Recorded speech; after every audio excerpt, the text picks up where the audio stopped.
Hey, fellow startups, marketers, and executives. I want to discuss something today that's come up in a number of conversations that we've had with our clients. Everyone is rushing to create a podcast or webinar, but creating a podcast webinar isn't enough. Producing content is really only 30, maybe 40% of the work that needs to be done. The name of the game is distribution. A lack of a clear distribution strategy is the reason why your content doesn't get seen. And folks wonder why they spend all this time working to produce a podcast or webinar to launch to the sound of crickets. So if you're looking to amplify the reach of your content and ultimately drive more engagement and conversions, distribution must be a critical piece of your content mix. After conversations with a few of our clients, here are some of the tips that we've put together to help reframe your thought around content distribution. Tip number 1, consistency is key. Pick a cadence and stick with it.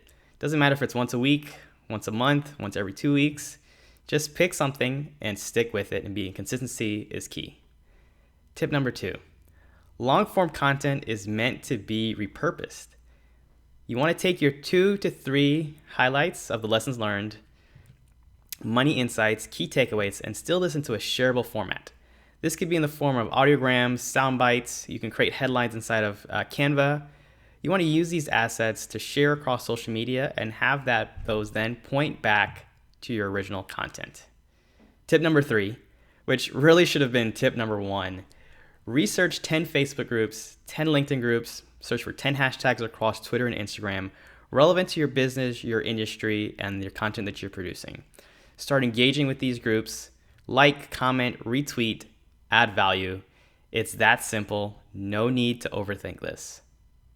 You don't want to just show up one day and start blasting and promoting your content to any of these groups. It'll end up actually doing more harm than necessarily any good. Tip number 4 is that you want to work on creating an amplification network. These can be colleagues, employees, friends, other folks that are in the industry that you're working in.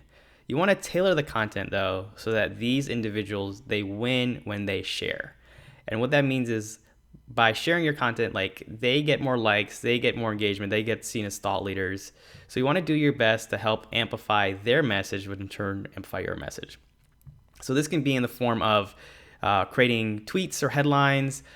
You can create custom graphics for them, but you want to make sure that they are receiving kind of unique content that helps to amplify your original content on the back end.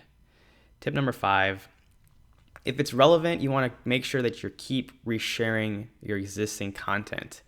Don't just repost and blast out the same headline day after day after day, but you want to kind of tailor your images, tailor the copy, tailor the content so it's unique every time, right? And if you find a winning combination, there's no reason why you can't reshare that in a specific cadence, right? That doesn't get overwhelming, that doesn't kind of create friction. Tip number 6 is you want to create a process and systems for your podcast. And I'm all about process and systems. So you want to get in the mindset of thinking pre, during, and post-production and promotion. And you want to be able to standardize this process, right? So when you produce a podcast, it immediately gets transcribed. You then start working on the graphics. You then start working on the groups that are going to get shared and when they will be shared. And you create this standardized system. That way, every time you create a podcast or a webinar or anything like that, you already have the flow of what needs to happen next, right? So the goal is you can shorten the cycle from taking maybe a month to produce and promote a piece of content down to a few days, maybe even a week, right? But you have a system in place, that way your team can then begin to execute on the other, like I said, 70% of the work that needs to be done when creating and promoting content. So these are just a few of the ideas that we had in our team of how to think through and kind of reframe the conversation around content distribution. Leave a comment below. What's worked well for your team? What are the best practices that you've put in place so we can all grow as marketers? Have a good one. Peace.